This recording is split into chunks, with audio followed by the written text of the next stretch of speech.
Bismillahirrahmanirrahim. Assalamualaikum warahmatullahi wabarakatuh. Alhamdulillahi rabbil alamin. Wa bihi nasta'in ala umuri dunya waddin. Wassalatu wassalamu ala asyrafil anbiya'i wal mursalin. Nabiyina Muhammadin wa ala alihi wa sahbihi wa baraka wa sallim. Alhamdulillah, kita bersyukur kepada Allah Azza wa Jalla pada kesempatan yang penuh dengan keberkahan ini di bulan Sya'ban, di penghujung daripada bulan Sya'ban.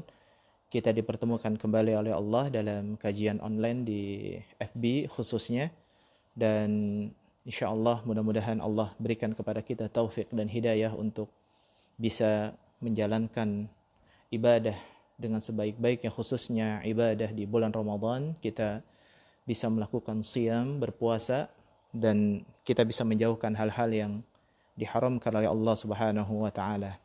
Tapi pada hari ini kajian kita adalah dari kitab Umdatul Ahkam, yaitu hadis-hadis tentang hukum, dan kita akan membahas lagi tentang beberapa hadis yang menyangkut tentang hukum-hukum puasa atau saum di bulan Ramadan.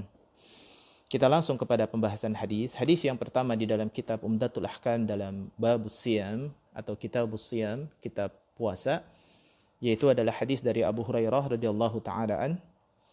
Qala Rasulullah sallallahu alaihi wasallam, la taqaddamu Ramadan bisawmi yaumin aw yaumain illa rajulan kana yasumu sauman falyasumhu.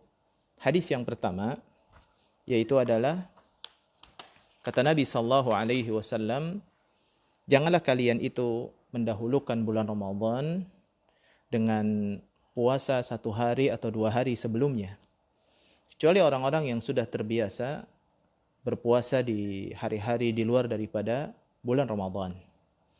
Misalkan mereka biasa melakukan puasa Senin dan Yaumil Khamis, dan juga biasa melakukan puasa Daud, ya, maka silakan dia melakukannya. Tetapi syarat dari para ulama, ya, memang lebih baik kita tidak berpuasa sunnah di 2 hari tersebut, karena kita akan menghadapi bulan Ramadan puasa 1 bulan penuh. Dan kalaupun kita melaksanakan puasa dan kita sudah terbiasa, ini tidak jadi masalah, ya. Insyaallah ini adalah perkara yang dibolehkan. Karena di dalam hadis ini adalah merupakan dalil yang memakruhkan seseorang itu berpuasa 1 hari atau 2 hari sebelum Ramadan. Dan insyaallah taala Ramadan pada tahun ini, ya, kita lihat mudah-mudahan Allah berikan kebaikan kepada kita, bisa kita tanggal 23 atau tanggal 24, dan memang yang sudah banyak menetapkan itu di tanggal 24, dan kita nanti menunggu daripada hilal dan ketetapan daripada pemerintah.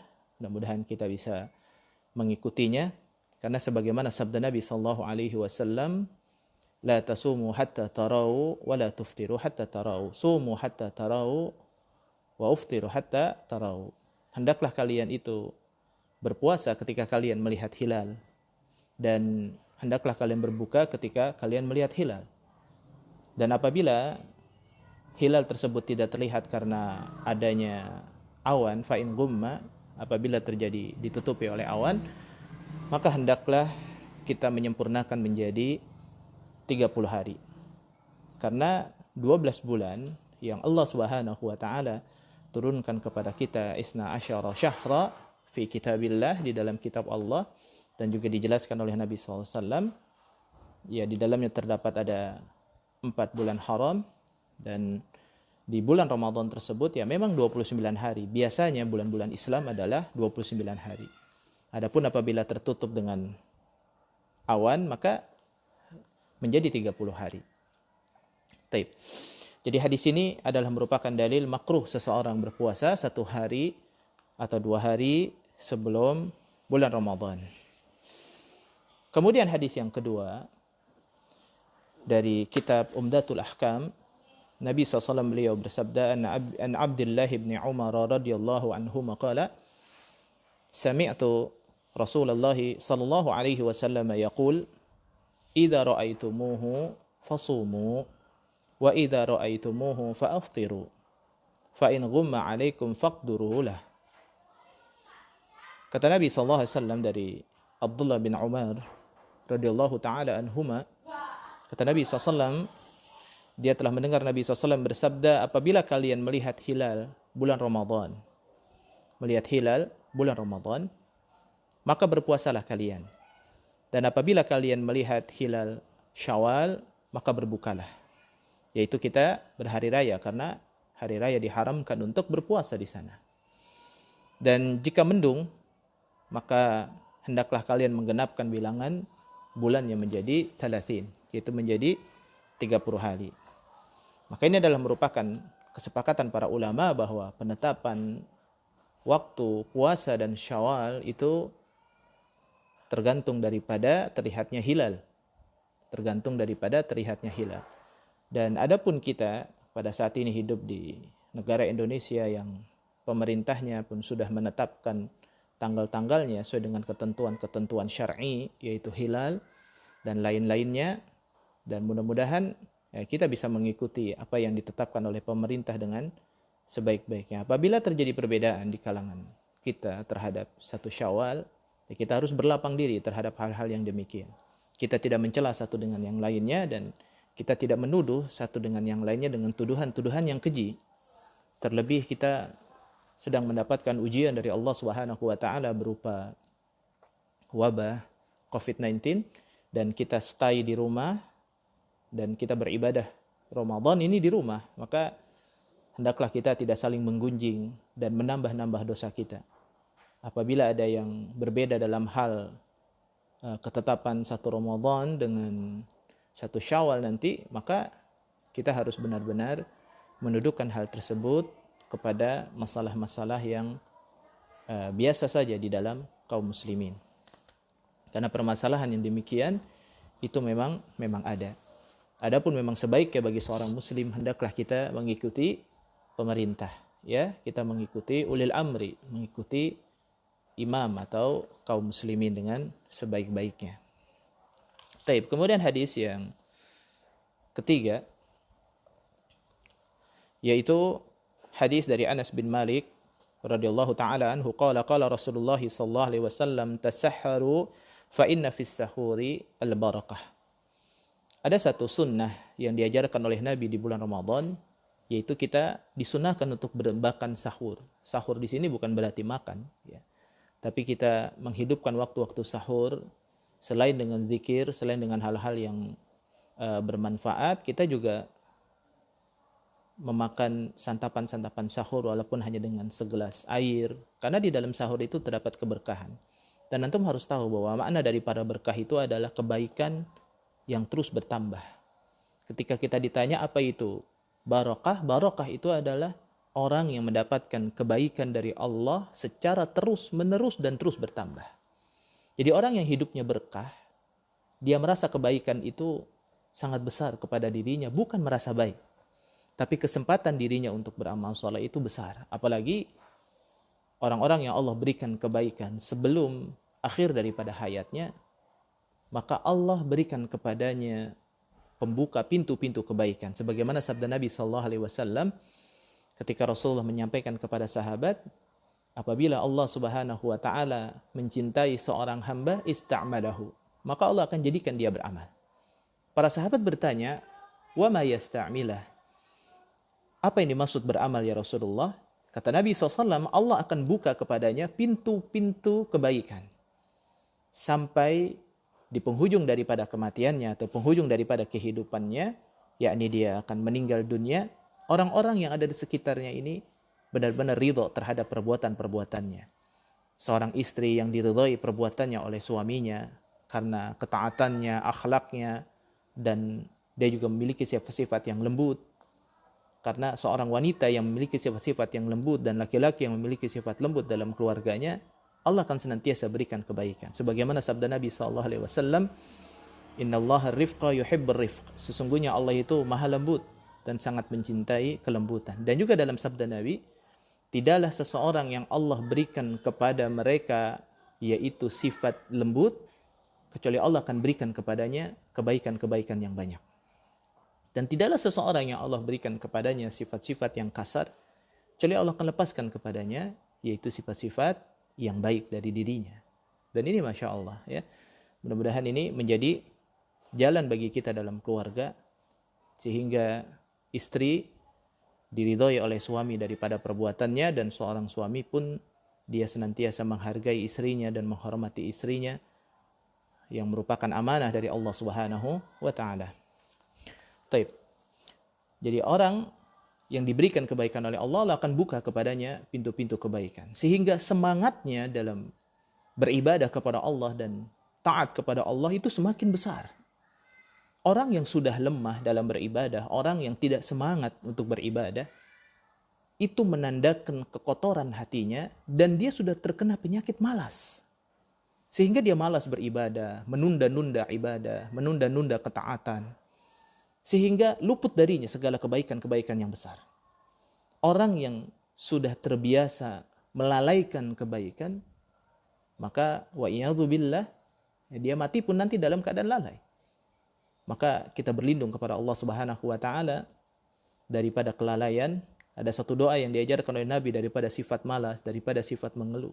Allahumma inni a'udzubika minal hammi wal hazani wal ajzi wal kasali wal jubni wal bukhli wa ghalabatid daini wa qahri rijal. Ini adalah doa yang diajarkan oleh Nabi kepada kita untuk senantiasa kita baca sehingga kita terhindar daripada penyakit malas. Atau yang tadinya kita bersemangat, kemudian malah kita menjadi malas. Ini harus kita jauhi hal-hal yang demikian. Ya, memang dalam amalan itu ada masa-masa futur, ada masa-masa lemah. Kata Nabi SAW, inna likulli amalin sarratun wa likulli sarratin fatratun. Setiap amalan yang dilakukan oleh manusia itu ada masa-masa semangat.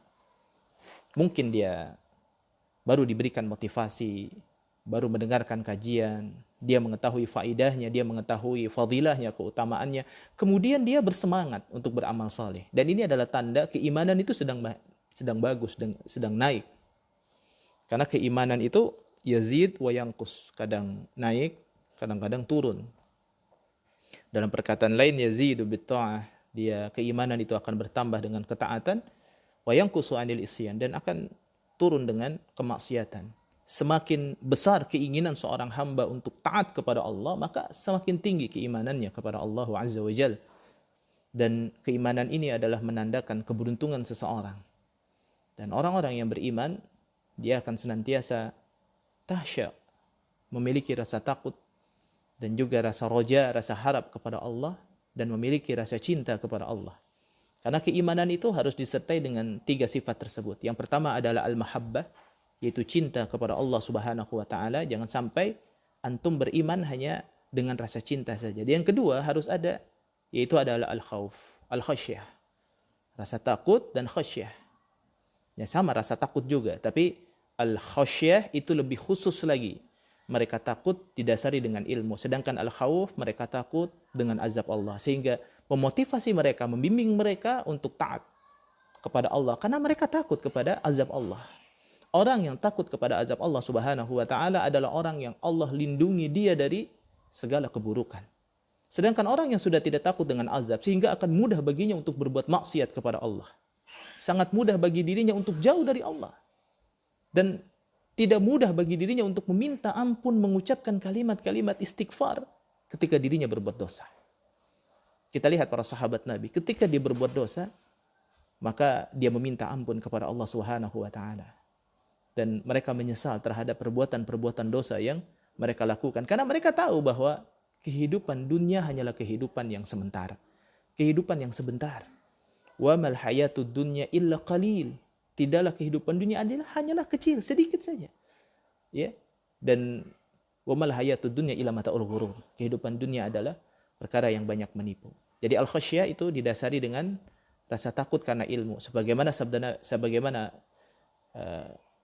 ayat Allah Subhanahu wa taala, innama yakhshallah min ibadihi al-ulama.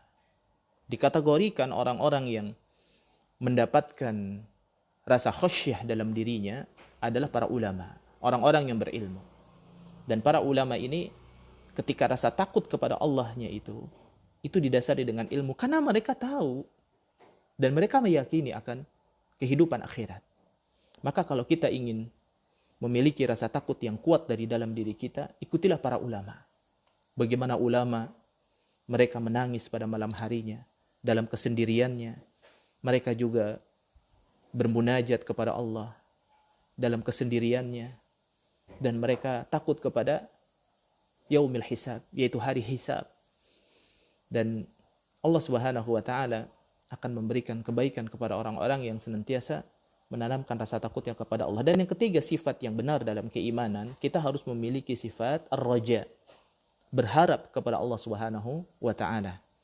Dan ini orang yang berharap kepada Allah lalu berharap berjumpa dengan Allah, ini adalah orang yang mulia. Kebaikannya itu akan semakin besar.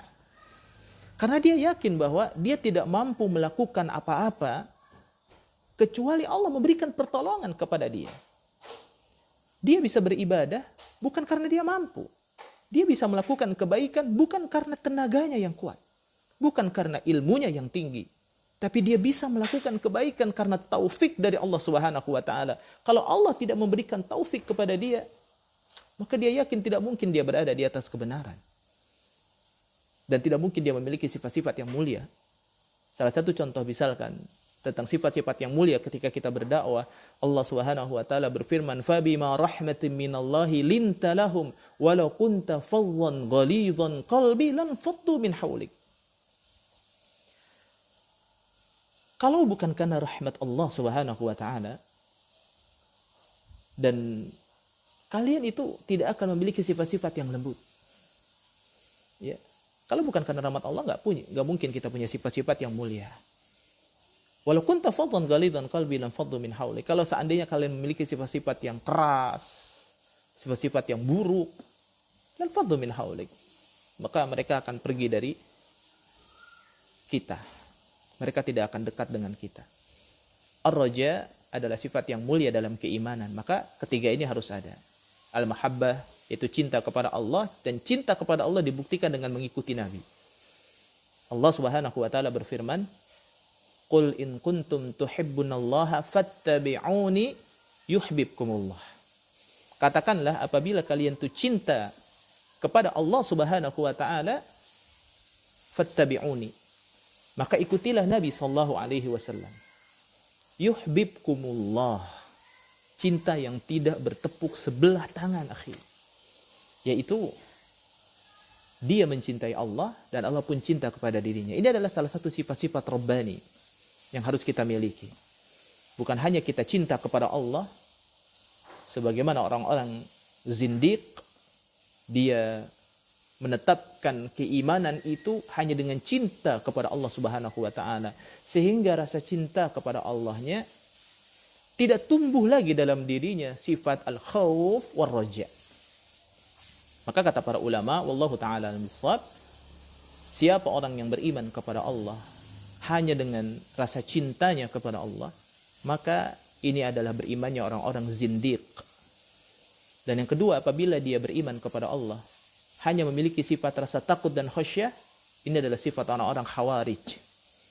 Dan yang ketiga, apabila dia beriman kepada Allah, dalam dirinya itu hanya mencukupkan dengan sifat roja, berharap kepada Allah, ya, maka dia akan menjadi orang-orang yang sesat juga, ya, dan dia hanya salah dalam keimanannya. Maka kita perbaiki keimanan kita dengan ketiga sifat tersebut, sehingga memasuki kita bulan Ramadan, ya kita benar-benar terpanggil oleh Allah Subhanahu wa taala karena panggilan keimanan kita. Karena Rasulullah SAW beliau bersabda, "Man shoma Ramadanan imanan wa ihtisaban ghufira lahu ma taqaddama min dzambi." Siapa saja orang-orang yang berpuasa di bulan Ramadan karena keimanan mereka dan berharap pahala dari Allah Subhanahu wa taala, maka Allah akan ampuni dari dia segala dosa-dosanya. Masya Allah. Ini kebaikan dari Allah. Kalau kita memilih, ada dua hal yang ditanyakan juga kepada para ulama. Kita lebih memilih diterima semua amalan-amalan kita dan sehingga buku-buku kebaikan, yaitu buku yang dicatat oleh Allah dari apa yang kita miliki, yang kita perbuat ini nanti di yaumil qiyamah, begitu dibuka dipenuhi buku kebaikan kita dengan kebaikan-kebaikan. Ataukah kita lebih memilih buku kita banyak di dalamnya itu keburukan-keburukan, tapi Allah memberikan ampunan kepada kita. Sedangkan kita memiliki kebaikan, tapi Allah tidak ampuni dosa kita. Untuk apa? Maka orang yang diampuni oleh Allah adalah orang-orang yang mulia. Orang-orang yang bakal selamat nanti di yaumil qiyamah. Maka kita hindari dosa-dosa yang dengannya Allah tidak akan mengampuni hambanya. Di antaranya adalah dua. Yang pertama adalah syirik kepada Allah Subhanahu wa taala, dan yang kedua adalah yaitu tentang hakun adamiyun, hak-hak Bani Adam yang kita ambil. Hak-hak Bani Adam yang kita ambil. Satu contoh adalah perbuatan syirik kepada Allah, berharap, cinta kepada selain daripada Allah, beribadah kepada selain daripada Allah, mentaati segala sesuatu tanpa dalil, mengikuti sesuatu tanpa ketetapan dalil, mengikuti siapapun yang di dalamnya itu tidak ada perintah dalil dari Allah, kemudian mereka mengikutinya dengan penuh fanatik buta, yakni tidak berdasarkan dengan dalil. Lalu mereka ada juga yang menyembah patung, mereka menyembah batu, mereka juga menyembah kuburan dan lain sebagainya. Mereka memang tidak menyembah, ya, tapi mereka menaruh harapan besarnya bahwa orang yang ada di dalam kubur tersebut itu bisa memberikan faidah kebaikan-kebaikan yang besar kepada dia. Ya, ini tidak dibenarkan. Karena Rasulullah SAW beliau bersabda, "Fa'idha sa'alta fas'alillah." Apabila kalian ingin meminta, mintalah kepada Allah.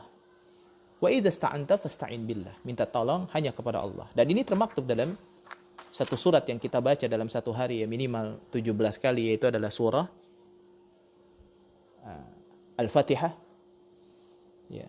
Iyyaka na'bud wa iyyaka nasta'in. Kepadamulah kami menyembah dan kepadamulah kami meminta pertolongan. Maknai ayat tersebut yang kita baca minimal dalam satu hari 17 kali. Apabila tidak diisi dengan salat-salat sunnah yang lainnya, kita maknai bahwa kepada Allah kita beribadah dan kepada Allah kita meminta. Maka jauhi dosa syirik. Dan insyaallah akan ada pembahasan yang selanjutnya nanti tentang masalah syirik-syirik. Ya. Karena syirik ini adalah dosa yang tidak akan diampuni oleh Allah Subhanahu wa taala. Allah berfirman, "Innallaha la yaghfiru ay yushraka bihi wa yaghfiru ma duna dzalika liman yasha." Sungguhnya Allah tidak akan mengampuni dosa syirik. Dan Allah akan mengampuni dosa selain daripada syirik bagi setiap yang dikehendakinya. Jadi pengampunan Allah sangat besar. Jadi siapa orang yang masih berada dalam kesyirikan sampai dia meninggal dunia, maka orang tersebut orang yang tidak akan diampuni oleh Allah Subhanahu wa taala daripada dosa syiriknya. Dan itu semua kita kembalikan kepada Allah keputusannya. Dan kemudian yaitu dosa yang kita lakukan karena mengambil hak Bani Adam. Mengambil harta mereka, menipu mereka, merampas mereka, mengambil hak-hak mereka. Begitu juga dalam hak-hak yang sifatnya adalah ketenangan. Kita mengambil ketenangan dari tetangga kita dengan melakukan hal-hal yang buruk. Kita juga melakukan namimah, ya. Kita melakukan menggunjing orang lain. Ada satu sabda Nabi SAW ketika Rasulullah bersabda, "Atadruna mal muflis?" Tahukah kalian siapa orang-orang yang merugi? Maka para sahabat berkata, "Qila ya Rasulullah." Ya. Mereka mengatakan, "Al-muflisu fina man la dirhaman lahu wa la mata." Sesungguhnya orang-orang yang merugi atau orang-orang yang bangkrut adalah orang-orang yang bertemu dengan Allah, yaitu orang-orang yang tidak memiliki dirham dan juga mata, yaitu perhiasan. Nah, kemudian Rasulullah mengatakan, "Al-muflisu fi ummati annahu man yati yaumal qiyamati bis salatin wa siyamin wa zakatin." Orang-orang yang bangkrut itu, kata Nabi, daripada umatku adalah orang yang datang nanti di yaumil qiyamah membawa pahala salatnya, membawa pahala puasanya, membawa pahala zakat. Dibawa oleh dia, diboyong semua pahala-pahala yang besar. Pahala salatnya, pahala puasanya, pahala zakatnya dibawa menghadap Allah tabaraka wa ta'ala. Kemudian waqad syatama hadza wa qadhafa hadza wa akala mala hadza wa daraba hadza. Kemudian dia mencaci maki, menggunjing orang lain. Mencaci maki orang lain. Orang yang mencaci maki orang lain ada dua sifat yang dimiliki oleh dirinya dan ini dibenci oleh Allah. Yang pertama, Itu sifat yang dengannya iblis diusir oleh Allah. Ana khairu minhu khalaqtani min nari wa khalaqtahu min tin. Saya lebih baik dari kamu, wahai Adam. Kenapa saya harus sujud kepada Adam? Kenapa aku harus sujud kepada Adam? Ya. Dan Allah juga mengatakan kepada iblis, malaka an tasjuda lima khalaqtu biyadayya. Kenapa kalian tidak mau sujud, ya, kepada sesuatu makhluk yang aku ciptakan, kata Allah, dengan dua tanganku. Ya. Maka subhanallah, iblis ini tidak mau sujud karena dia merasa dirinya benar. Ana khairu minhu, saya lebih baik daripada dirinya. Ini yang pertama, yaitu sifat yang buruk yang dimiliki oleh orang-orang yang suka mencaci maki orang lain. Orang yang biasa mengucapkan kalimat-kalimat yang buruk, atau orang yang terbiasa dengan isyarat-isyarat yang buruk yang ditujukan sebenarnya kepada orang itu untuk menghina dia. Dan yang kedua, yaitu adalah dia memiliki sifat sombong dalam dirinya. Yang pertama adalah sombong, dan yang kedua, dia sedang menghina makhluk Allah Subhanahu wa taala. Kita ada angin, itu saja tidak boleh kita hina. La tasubbu ar-riyah. Jangan kalian menghina angin. La tasubbu dahar. Jangan kalian menghina ad-dahar, yaitu masa. Ya, karena sesungguhnya adalah ciptaan Allah, dan itu Allah yang menetapkan segala sesuatunya. Ya, satu contoh misalkan tentang COVID-19, tentang virus ini. Enggak boleh kita hina. Ini adalah penyakit setan, ini adalah penyakit iblis, penyakit siluman, penyakit macam-macam. Ya. Tidaklah Allah Subhanahu wa taala menurunkan penyakit kecuali Allah akan berikan kepadanya obat. Dan kalau memang ini adalah penyakit ini buatan syaitan dan lain sebagainya, apakah ada yang dapat memberikan manfaat dan mudarat kepada kita selain daripada Allah? Bukankah Rasulullah berkata kepada Ibnu Abbas radhiyallahu taala anhuma, kata Nabi sallallahu alaihi wasallam, fa'lam, ketahuilah, kalau seandainya satu kaum yang berkumpul untuk memberikan ala ayyan fa'uka bi syai'in lam yanfa'uka ila ma qad kataballahu laka. Kalau seandainya satu kaum tersebut ingin memberikan, mereka berkumpul ingin memberikan faidah kepada kita semua, untuk memberikan manfaat kepada kita, lam yanfa'u. Mereka tidak mungkin dapat memberikan manfaat kepada kita kecuali apa yang sudah Allah tetapkan. Begitu juga kebalikannya tentang mudarat. La yadurruka bi syai'. Tidak mungkin ada sesuatu yang dapat memberikan mudarat kepada kita kecuali yang ditetapkan oleh Allah Subhanahu wa taala kepada kita. Maka sandarkan segala kebaikan, manfaat dan mudarat itu hanya datangnya dari Allah Subhanahu wa taala. Jadi apabila seseorang yang menyandarkan kebaikan dan keburukan bukan kepada Allah, seseorang yang menyandarkan bahwa manfaat dan mudarat itu bisa datang dari selain daripada Allah Subhanahu wa taala dan di luar daripada ketetapan Allah, ini adalah perbuatan atau sifat kekufuran. Karena tidak ada manfaat dan mudarat kecuali datangnya dari Allah Subhanahu wa taala. Dan itu harus kita yakini dengan sebaik-baiknya. Ikhwatal kiram, saudaraku sekalian yang dirahmati oleh Allah Subhanahu wa taala. Kemudian, ya, lalu dia merasa bahwa dirinya itu lebih baik. Kemudian dia menghina orang lain, menjatuhkan orang lain. Dia sedang menghina makhluk Allah Subhanahu wa taala. Dan tidaklah Allah Subhanahu wa taala menciptakan segala sesuatu itu pasti baik. Dan kita jauhi hal-hal yang demikian. Kita lanjutkan. Orang-orang yang sudah membawa pahala mereka, kemudian mereka bangkrut. Kenapa? Karena mereka menghina orang lain, mencaci maki orang lain. Kemudian mereka juga menuduh orang lain. Wanita yang baik-baik, laki-laki yang baik-baik, dia tuduh dengan tuduhan yang keji. Dengan kalimat-kalimat yang buruk. Dengan tuduhan-tuduhan yang tidak benar. Dan ini seakan-akan sudah menjadi hal-hal yang biasa dari lisan. Lisan, tidaklah seseorang yang menjaga lisan dari keburukan kecuali akan berikan kepadanya kebaikan. Ada sebuah sabda Nabi sallallahu alaihi wasallam, yaitu ketika ditanya tentang sesuatu yang banyak menyebabkan seseorang masuk ke dalam api neraka jahanam, maka kata Nabi SAW, al-fammu wal-faraj, lidah, mulut, dan kemaluan. Ini banyak menyebabkan orang masuk neraka jahanam, gara-gara mulut dan gara-gara kemaluan. Maka kita jaga mulut kita. Kita jaga mulut kita.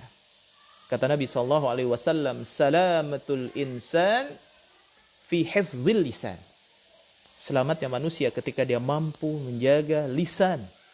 Lisannya memang tipis, tapi ketika melontarkan sesuatu dapat menyakiti hati orang lain, dapat menjatuhkan orang lain. Apalagi menghina kaum muslimin. Wa'iyadzubillah. Dan tidaklah seseorang dimasukkan oleh Allah ke dalam neraka 70 tahun perjalanan gara-gara lisan. Rasulullah SAW beliau bersabda, innal abda la yatakallamu bikalimat min sakhatillah la yulqi lahu balan. Tidaklah seorang hamba yang mengucapkan satu kalimat yang dengan kalimat ini dia tidak tahu efeknya. Tidak tahu efeknya. Apakah orang itu suka atau tidak? Kecuali Allah akan masukkan dia ke dalam neraka jahanam sab'atun kharifa, sekitar 70 tahun perjalanan. Masya Allah. Ini sangat mengerikan. Kemudian dia juga bangkrutnya dia, amalannya dihapuskan oleh Allah karena dia memakan harta orang lain. Mencari makan dengan cara yang haram. Mencari makan dengan cara gharar, berjual beli dengan cara gharar, menipu orang lain. Begitu juga melakukan transaksi riba, begitu juga melakukan transaksi bai'un najasi, dan ini banyak dilakukan oleh kaum muslimin, teman-teman kita yang tidak mengetahui jual beli yang halal dan yang haram. Maka sebelum kita berjual beli, pastikan kita tahu hal-hal yang halal dan hal-hal yang haram. Taib. Ini adalah orang-orang yang merugi nanti di yaumil qiyamah. Maka di bulan Ramadan kita berpuasa karena keimanan kita dan berharap pahala dari Allah Subhanahu wa taala. Dan Allah akan berikan kebaikan. Maka dalam masa-masa amal ada masa-masa yang semangatnya, ada masa-masa yang lemah. Walikulli fatratin, walikulli sarratin fatratun. Setiap masa-masa yang semangat ya pasti ada masa-masa tidak semangat. Yaitu kata Nabi sallallahu alaihi wasallam, "Faman kanat fatratuhu ala sunnati faqad ihtada." Siapa saja orang-orang yang masa-masa lemah, masa-masa fatrahnya itu dalam mengikuti sunnah Nabi sallallahu alaihi wasallam, faqad ihtada, maka dia mendapatkan petunjuk dari Allah. Waman kanat fatratuhu ala ghairi sunnati faqad halakat. Siapa orang yang sedang lemahnya tidak berada di atas sunnah Nabi sallallahu alaihi wasallam, maka dia pasti akan hancur. Taib. Jadi kita pembahasan itu tentang masalah sahur. Jadi tasahharu fa inna fi sahuri al-barakah. Fa inna fi sahur barakah. Di dalam sahur itu terdapat keberkahan. Keberkahan itu apa? Kita sudah bahas tadi, keberkahan itu adalah kebaikan yang banyak dan terus-menerus Allah berikan kepada kita. Sifat qanaah, merasa cukup, ya. Dengan apa yang Allah berikan, tidak mengeluh dengan lisan kita. Hati-hati. Orang yang beriman kepada Allah tidak akan mengeluhkan tentang dirinya kecuali hanya kepada Allah Subhanahu wa taala, dan kalaupun dia berkonsultasi itu bukan karena dia mengeluh, tapi karena ingin mencari solusi dari masalah hidupnya. Dan kalaupun kita mau meminta dan itu sesuai dengan kebutuhan kita, tidak jadi masalah, ya. Tidak jadi masalah. Kecuali kalau kita tidak butuh kemudian kita meminta. Kemudian hadis yang keempat, dan ini adalah pembahasan hadis dari kitab Umdatul Ahkam yang terakhir dari pertemuan kita pada hari ini, yaitu hadis dari Aisyah dan juga Ummi Salamah radhiyallahu taala anhuma, anna Rasulullah sallallahu alaihi wasallam kana yudrikuhul fajru wa huwa junubun min ahlihi thumma yaktasilu wa yasum. Adalah Rasulullah SAW memasuki waktu fajar sedang beliau dalam keadaan junub lantaran istrinya, lalu beliau mandi dan dia berpuasa. Yakni di sini mengandung hukum. Menjadi dalil apabila seseorang itu junub pada malam hari, kemudian dia memasuki waktu fajar masih dalam kondisi junub, maka itu tidak membatalkan puasanya. Dia tetap melanjutkan puasanya. Dia misalkan ketiduran, ya, atau ba'da sahur karena mungkin sahurnya terlalu malam ya. Biasanya orang-orang Indonesia itu sahur jam setengah 3, sahur jam 3, sahur jam berapa ya? Jam 3. Kemudian dia tidur lagi. Tidur lagi karena mungkin dia kelelahan atau banyak makan, ya. Akhirnya dia tidur lagi. Apalagi kalau sahur makannya makanan yang nilai glukosanya atau gulanya itu terlalu tinggi, maka jadi ngantuk mata. Akhirnya tidak dimanfaatkan buat doa, malah dimanfaatkan buat tidur ya. Bukan tidak boleh ya, silahkan saja, tidak jadi masalah ya kalau memang kita benar-benar lelah. Kemudian junub, dia masih junub dan kemudian dia memasuki waktu fajar. Maka Rasulullah SAW kemudian beliau mandi dan dia berpuasa. Ya, adapun sunnahnya memang di dalam hadis dijelaskan bahwa disunnahkan bagi orang yang junub, ya, itu hendaklah dia mandi sebelum datangnya waktu fajar. Dia mandi sebelum datangnya waktu fajar. Dan waktu fajar ini, waktu-waktu sahur adalah yang subhanallah. Ya, Masya Allah, waktu-waktu yang diberikan oleh Allah kebaikan yang besar.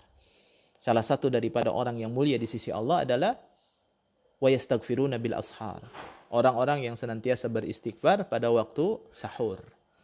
Jadi sahur itu kita gunakan buat makan makanannya yang segar, apalagi di masa-masa wabah COVID-19 ini kita harus menjaga stamina, imunitas tubuh kita, makan makanan yang sehat.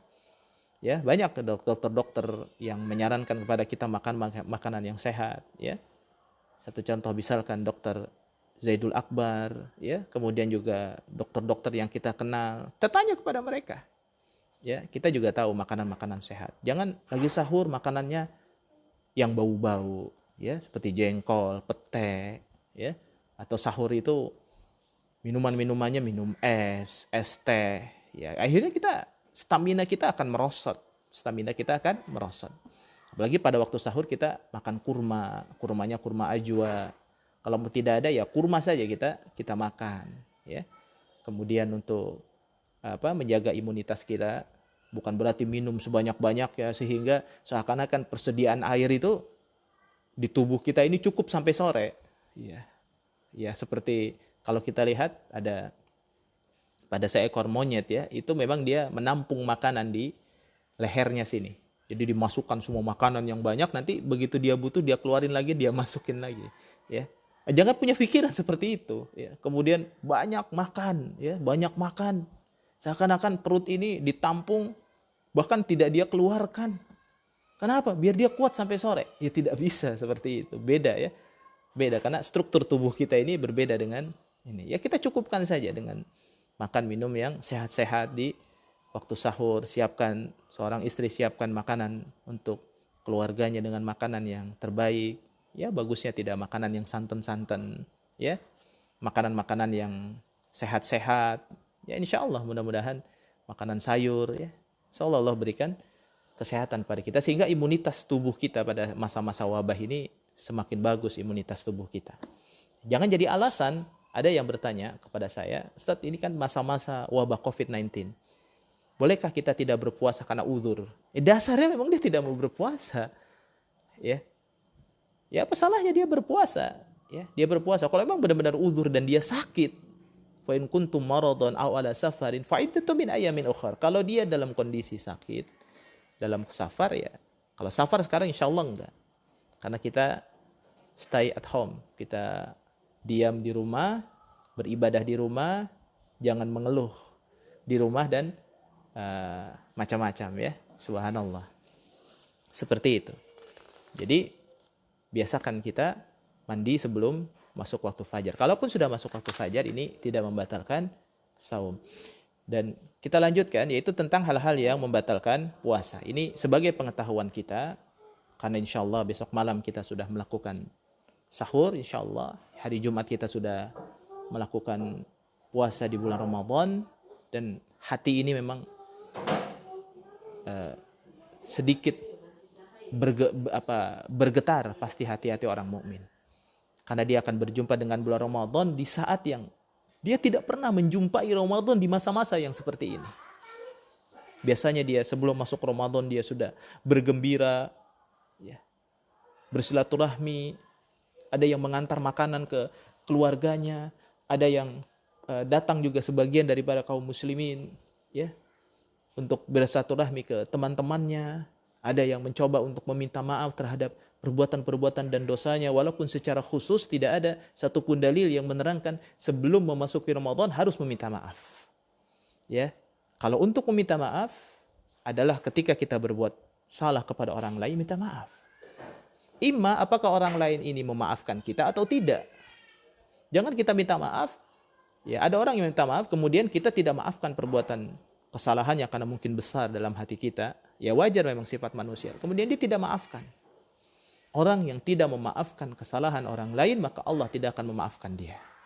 Tapi jangan bermudah-mudah juga. Berbuat salah, minta maaf lagi. Berbuat salah, minta maaf lagi. Berbuat salah, minta maaf lagi. Allahu Akbar. Orang mukmin itu jangan sampai sengaja jatuh kepada kesalahan-kesalahan yang sama. Karena kata Nabi SAW,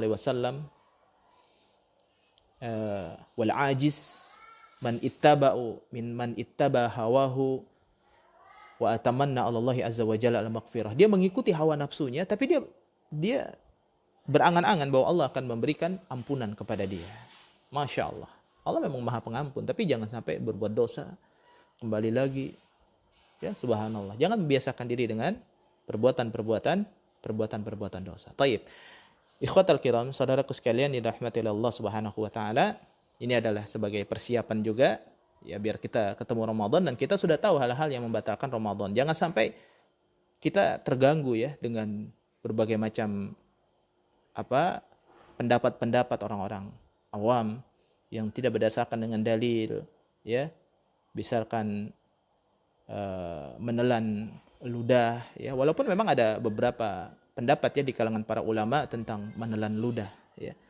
Apabila itu adalah dahak yang kita keluarkan, misalkan kita keluarkan ya, kemudian sudah sampai di tenggorokan, kemudian kita telan lagi, ya ini menurut beberapa mazhab memang membatalkan.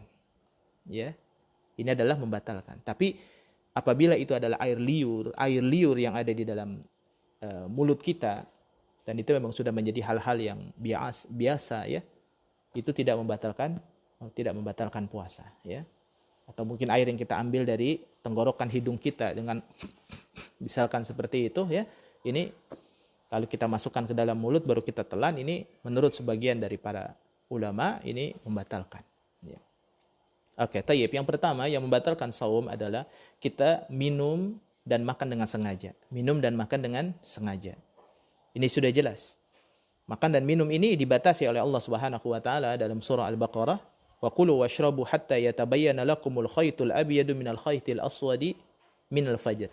Tsumma atimmus shiyam ilal lail. Makan dan minumlah kalian hingga terang bagimu benang putih dengan benang hitam, yaitu fajar.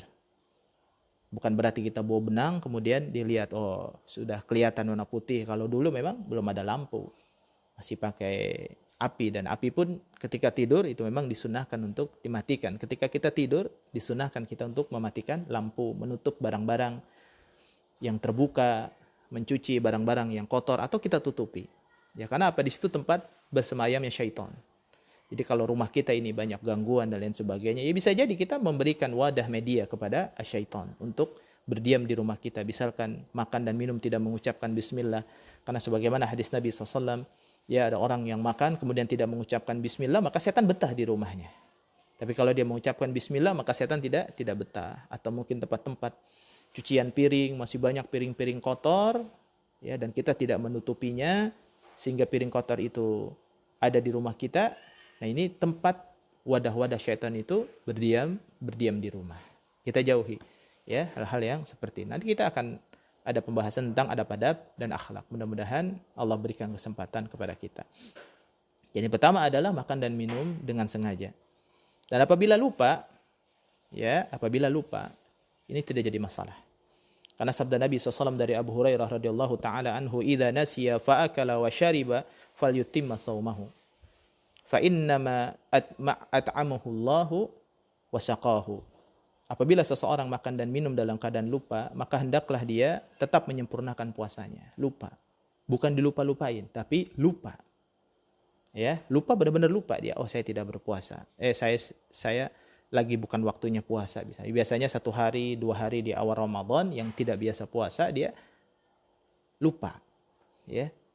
Tapi kalau sudah hari ke-15, 17, 18 masih lupa juga, Masya Allah. Ini bulan Ramadan ya.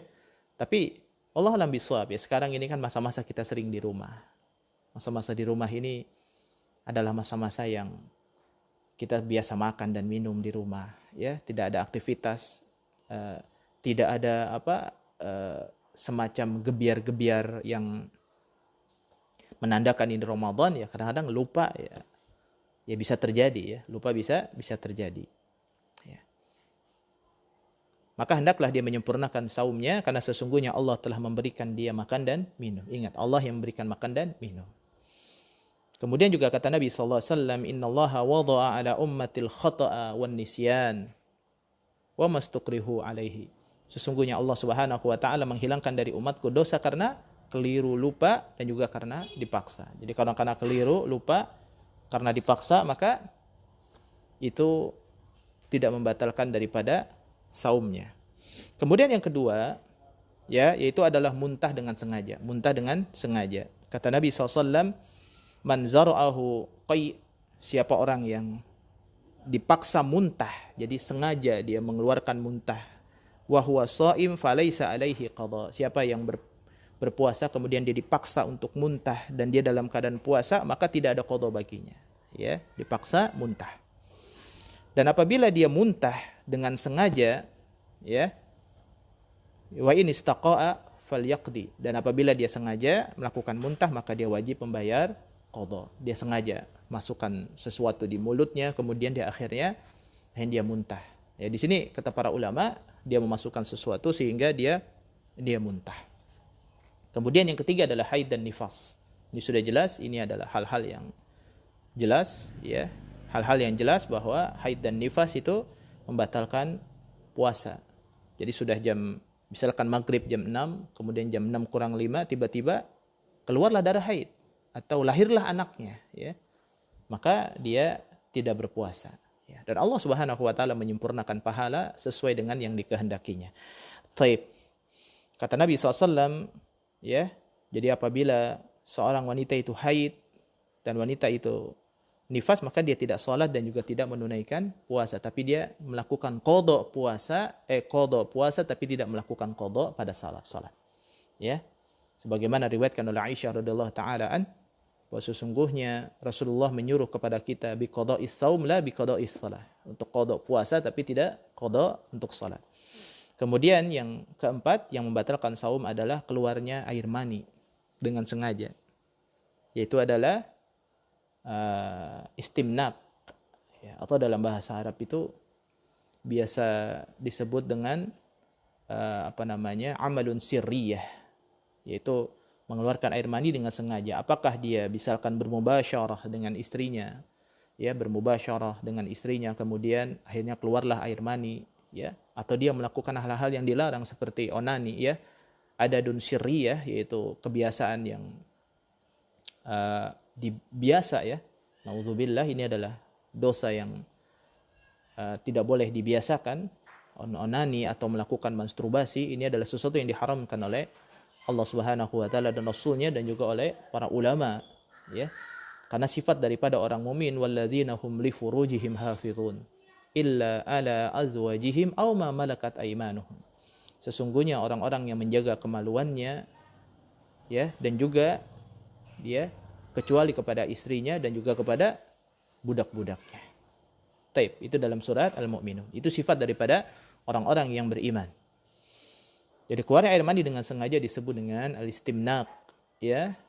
Dan apabila ihtilam, apabila dia bermimpi kemudian keluar air mani, maka ini tidak membatalkan saumnya. Jadi apabila dia bermimpi, ya ini adalah merupakan kenikmatan dari Allah Subhanahu wa taala kepada laki-laki dan perempuan, dan begitu dia bangun rupanya dia keluar dari kemaluannya itu, yaitu air mani. Maka ini tidak membatalkan daripada puasanya insyaallah ta'ala, ya. Ya, selama hal tersebut ketika tidur kita tidak membayang-bayangkan, ya, tidak membayang-bayangkan. Ini mau tidur ya menonton hal-hal yang diharamkan oleh Allah, kemudian dia tidur, tujuannya biar dia bermimpi dengan tokoh yang dia lihat. Wa iyadzubillah, adalah perkara yang diharamkan dalam Islam, karena ketika kita tidur tidak tahu kita apakah nyawa itu akan kembali ke kita ataukah dicabut oleh Allah Subhanahu wa taala. Maka biasakan tidur, jangan melakukan hal-hal yang atau membayangkan hal-hal yang buruk. Ya. Lalu bagaimana ya kalau hanya sekedar membayangkan dan berkhayal, ya, kemudian keluar mani, ya. Maka memang kata para ulama puasanya tidak batal.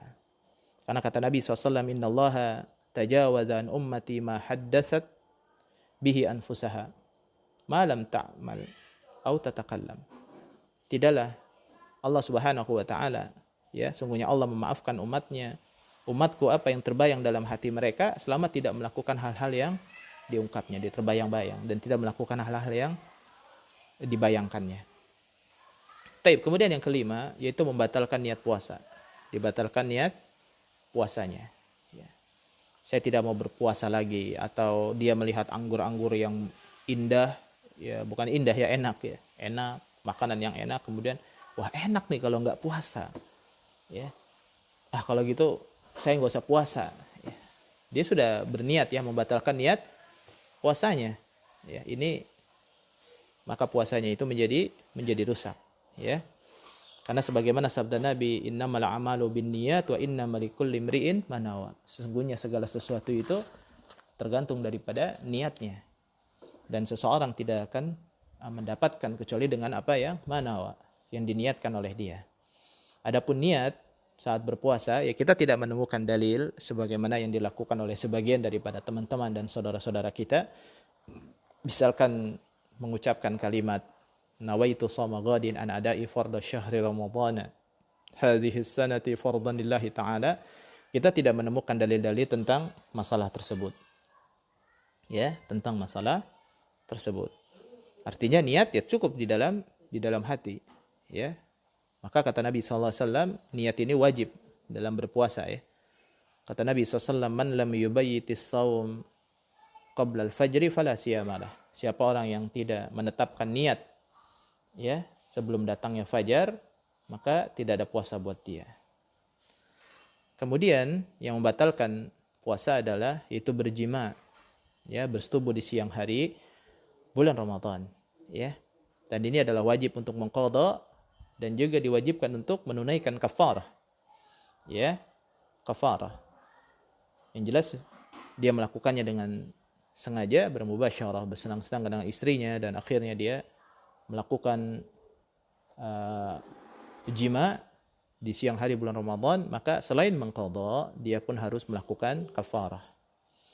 Ada satu sabda dari Nabi SAW dalam hadis yang panjang, yaitu satu hari, kata Abu Hurairah, kami duduk-duduk dekat dengan Nabi SAW. Kemudian datanglah seorang pria yang beliau Sallallahu Alaihi Wasallam, ya, menghadap Rasulullah. Lalu pria tersebut mengatakan, ya Rasulullah, celaka aku. Kata Rasulullah, kenapa engkau celaka? Apa yang terjadi padamu? Maka pria tadi mengucapkan, aku telah menyetubuhi istriku padahal aku sedang berpuasa. Kemudian Rasulullah SAW bertanya, apakah engkau memiliki seorang budak yang dapat engkau merdekakan? Jadi kafarahnya yang pertama ditanya oleh Rasulullah, apakah ada budak yang engkau merdekakan? Pria tadi menjawab tidak. Lantas Nabi SAW beliau bertanya lagi, apakah engkau mampu berpuasa 2 bulan berturut-turut? Kafarahnya diantaranya adalah 2 bulan puasa 2 bulan berturut-turut. Masya Allah. Ini berat sekali, ya. Maka dia mengatakan tidak. Lalu Rasulullah bertanya lagi, apakah engkau dapat memberi makan kepada 60 orang miskin? Pria tadi menjawab tidak. Abu Hurairah berkata, Nabi SAW lantas diam. Tak kala kami sedang dalam kondisi demikian, ada yang memberi hadiah 1 wadah kurma kepada Nabi SAW. Kemudian Rasulullah berkata, di mana orang yang bertanya tadi? Pria tersebut menjawab, ya aku ya Rasulullah. Kemudian Rasulullah SAW mengatakan, ambillah dan bersedekahlah dengannya kepada keluarga engkau. Ya. Jadi ini subhanallah. Pria tadi mengatakan, apakah akan aku berikan kepada orang yang lebih miskin dariku, wahai Rasulullah? Demi Allah, ya, tidak ada yang lebih miskin di ujung timur hingga ujung barat kota Madinah daripada keluargaku. Masya Allah. Ya. Jadi jangan melakukan hal-hal yang dapat membatalkan puasa. Ya. Seperti itu. Dan banyak lagi hal-hal yang membatalkan puasa insyaallah karena waktunya memang sudah agak panjang. Mudah-mudahan Allah Subhanahu wa taala berikan kepada kita berbagai macam kebaikan dan menjauhkan kita daripada hal yang membatalkan puasa. Dan yang terakhir saya sampaikan, ada juga hal-hal yang membatalkan daripada Ramadan kita. Ya, kita berpuasa tapi Ramadan kita tidak mendapatkan faidah apa-apa. Kata Nabi SAW, man lam yada qawla dzur, siapa orang yang tidak menghentikan perkataan-perkataan kotor dan juga beramal dengannya, maka Allah tidak akan mencatat baginya puasanya. Maka sebelum berpuasa, biasakan kita dengan perbuatan-perbuatan baik, persiapkan diri kita untuk bertemu dengan Ramadan dengan adab-adab yang baik, dengan persiapan-persiapan yang matang, yaitu dengan amalan soleh, biasakan dengan bacaan Al-Qur'annya, biasakan dengan menuntut ilmunya. Kalau kita punya kesempatan untuk mengikuti kajian online, tafadhal, banyak para asatidzah yang melakukan kajian online. Dan mudah-mudahan kita juga bisa bertemu terus ya dalam kajian-kajian setiap harinya di bulan Ramadan. Insyaallah bulan Ramadan kita akan melakukan live itu pada waktu ba'da subuh ya. Kemudian juga pada waktu duha dan insyaallah pada waktu sore ya. Mudah-mudahan Allah berikan kesempatan pada kita. Nanti insyaallah jadwal akan ana berikan, ini adalah sebagai trial, percobaan dulu. Apabila suaranya bagus, insyaallah akan diteruskan dengan Instagram juga dan YouTube. Apabila sudah ada 1000 subscriber, insyaallah akan ana coba untuk melakukan live juga ya. Dan apabila ada pertanyaan, tafadhol, bagi antum semua bisa bertanya melalui kolom komentar ya. Dan mudah-mudahan Allah berikan kebaikan kepada kita. Dan pertanyaan sudah banyak yang masuk melalui WA, insyaallah nanti akan dijawab di waktu-waktu tanya jawab ya. Insyaallah nanti ana sampaikan kapan waktu tanya jawab sehingga setiap pertanyaan akan dijawab pada waktu itu.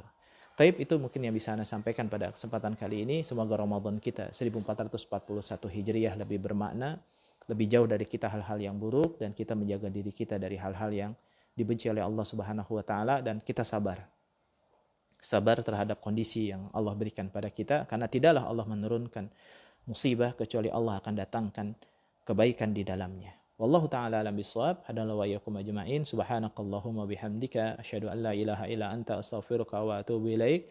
Wal afu minkum. Assalamualaikum warahmatullahi wabarakatuh.